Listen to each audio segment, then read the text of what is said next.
Hello students of class 12 of Vidya School. Hope you are all doing well. So today in this video, as you can see in the board, we will discuss about the subnormal profit in a monopoly market.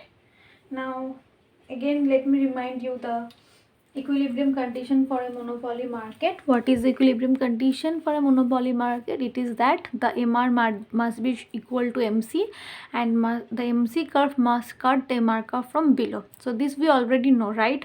Now what is a subnormal profit? This thing I have also discussed. So subnormal profit is a situation, subnormal profit, or you can call it a loss.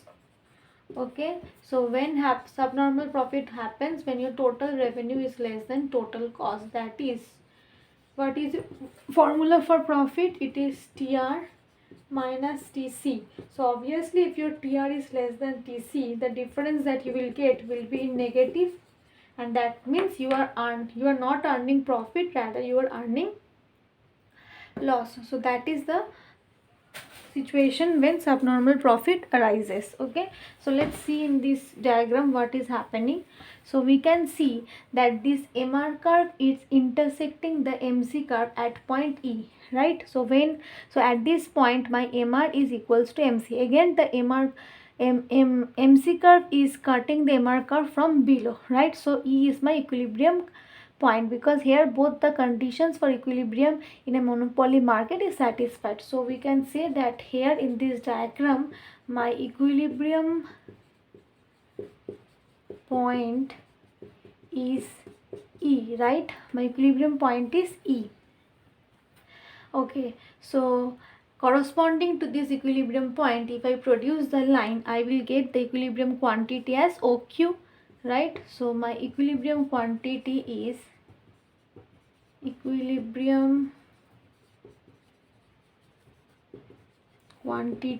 nothing but OQ, and corresponding with this equilibrium quantity, if I want to find equilibrium price, so I have to produce this line until it meets AR curve. So it is meeting the AR curve at the point B.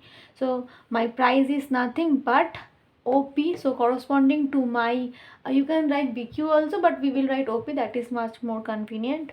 Okay, so corresponding to my equilibrium E, the equilibrium price is nothing but OP. So equilibrium price is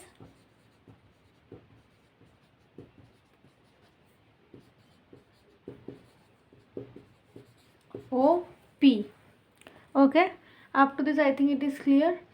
Okay, now we will find the total revenue and the total cost. Okay, let first find out the total cost. Now what is the formula for total cost? Average cost into quantity gives us total cost.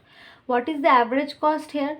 Now as you can see, you have to produce this line, that is where you have got the equilibrium. So if I produce this line, this line is intersecting the AC curve at point D, right? So this must be, DQ must be my average cost, right? So AC is equals to average cost is nothing but DQ. This is okay, and quantity is what, and corresponding this DQ amount of average cost, my quantity is OQ. So my quantity is nothing but OQ.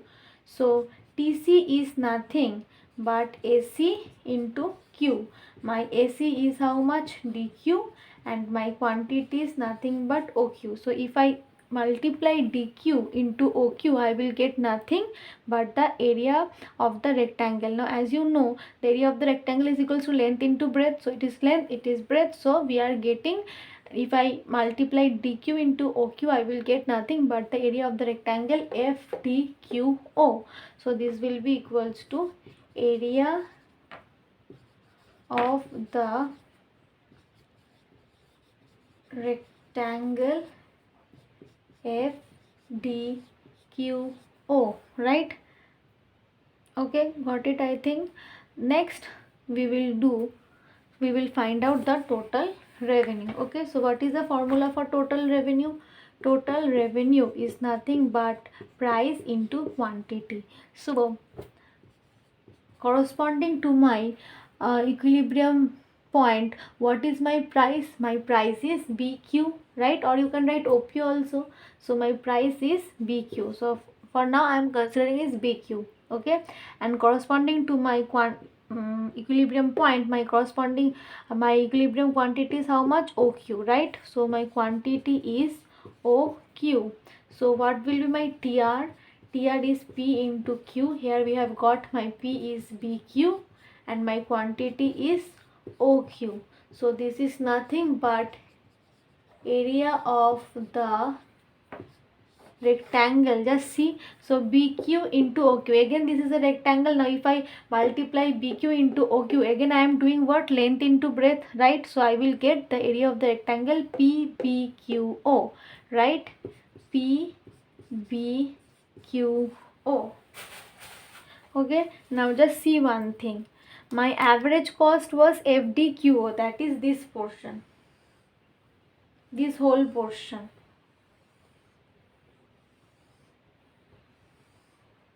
right?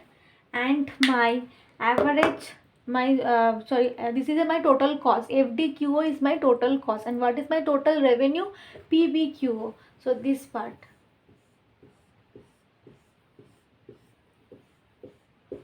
This part is my total revenue.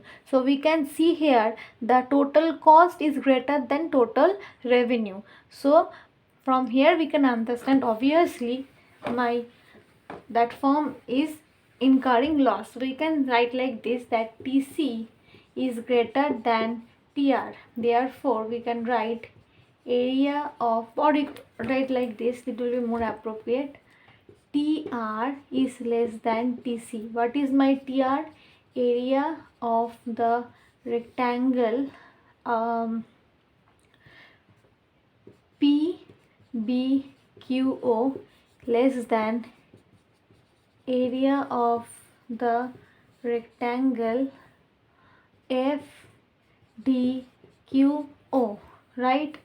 Therefore profit equals to TR minus TC is equals to how much? Area. So profit is not happening here, rather we are having a loss, because we can see that my revenue is much larger than my cost is much larger than my revenue, right? So we can write loss here. So what is the formula for loss? Obviously the opposite of the cost. So loss will be how much? Total cost minus total revenue, because here we are incurring losses.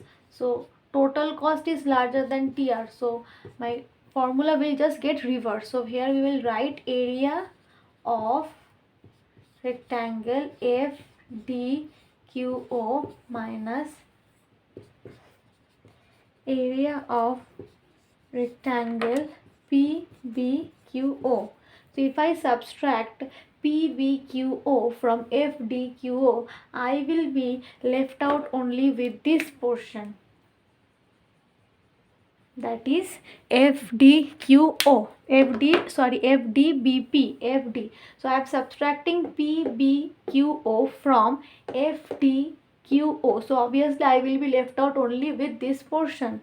So I will write here area of rectangle FDBP, and this is nothing but loss.